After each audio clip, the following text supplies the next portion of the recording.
Incredible fact के knowledgeable friends. आज हम बात करेंगे एक ऐसी ऐतिहासिक कहानी की जिसने दलित और भारत में जाति व्यवस्था पर एक अकल्पनीय छाप छोड़ी। कहानी नांगेली की, एक साहसी विद्रोह की गाथा। नांगेली का अर्थ होता है अति सुंदरी। यह कहानी 19वीं शताब्दी की शुरुआत की है, जब दक्षिण भारत के त्रिवणकोर राज्य, जो आज के केरल में स्थित है, त्रिवणकोर में जातिगत भेदभाव और उत्पीड़न चरम पर था। उस समय दलितों यानी अवर्णों पर 100 से ज़्यादा जातिगत टैक्स लगाए गए थे। इसमें से एक टैक्स था स्तन टैक्स, जिसे मूलकरम या स्तन कर कहा जाता था। इस कर के अनुसार एक झावा जैसी अवर्ण निचली जातियों की महिलाओं को अपने ऊपरी स्तन को ढकने की अनुमति नहीं थी। अगर वे अपने स्तनों को कपड़ों से ढकना चाहती तो उन्हें राजा के खजाने में कर चुकाना पड़ता था।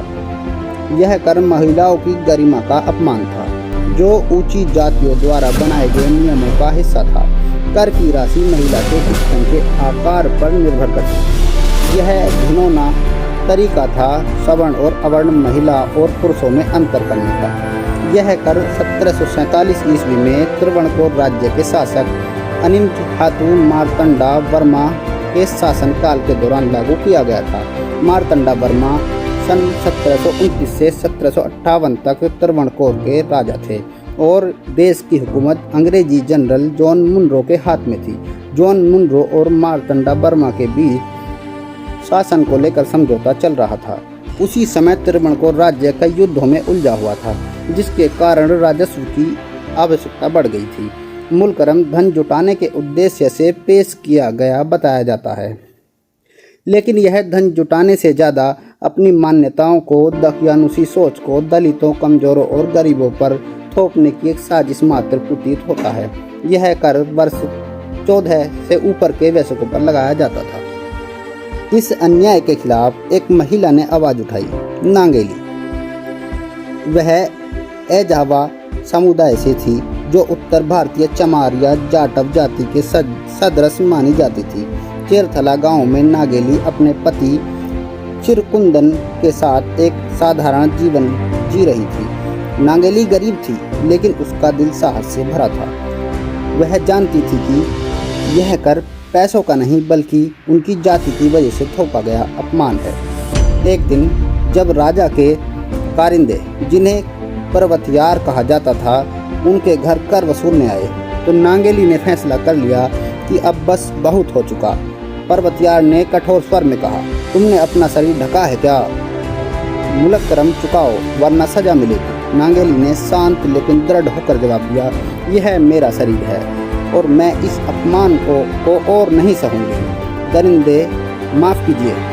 दरिंदे और पर्वतियार हंसने और धमकाने लगे, लेकिन नांगेली नहीं डरी। वे झोंपड़ी के अंदर जाने लगी तो पर्वतियार ने कहा कि रुको, तुम्हारे स्तनों का परीक्षण करना होगा, तब कर तय किया जाएगा। लेकिन नांगेली नहीं रुकी। वह झोंपड़ी के अंदर चली गई और एक तेज चाकू उठाकर अपने दोनों स्तनों को काट दिया। खून की धारा बहने लगी। उन्होंने कटे हुए स्तनों को केले के पत्ते पर रखा और दरिंदों की ओर फेंक दिया, कहते हुए, लो, यह रहा तुम्हारा कर, अब खुश हो जाओ। पर्वतियार डर कर भाग गए। नांगेली घायल होकर गिर पड़ी और ज्यादा खून बहने की वजह से उसकी मौत हो गई।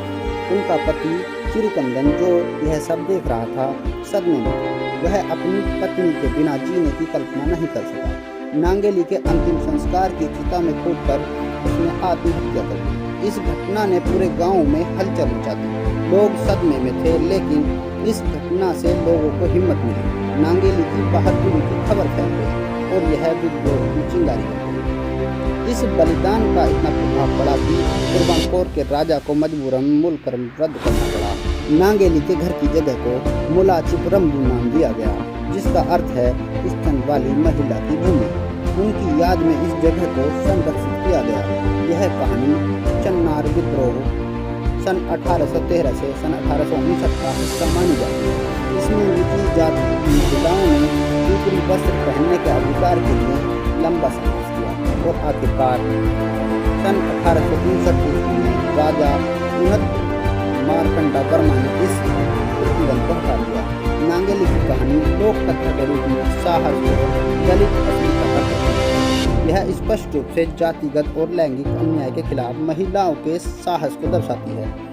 आज भी यह कहानी प्रेरणा का स्रोत है, जो बताती है कि एक व्यक्ति का विद्रोह पूरे समाज को बदल सकता है। लेकिन अफसोस, आज हमारा दलित समाज इस कहानी, इस क्रांतिकारी बलिदान को भूल चुका है। उनमें से अधिकतर लोगों को तो यह भी पता नहीं होगा कि नांगेली कौन थी। कहानी आपको कैसी लगी, कमेंट बॉक्स में अपनी राय दें।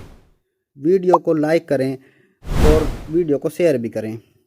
हमारे चैनल एक क्रेडिबल फैक्ट को सब्सक्राइब कर लें। धन्यवाद।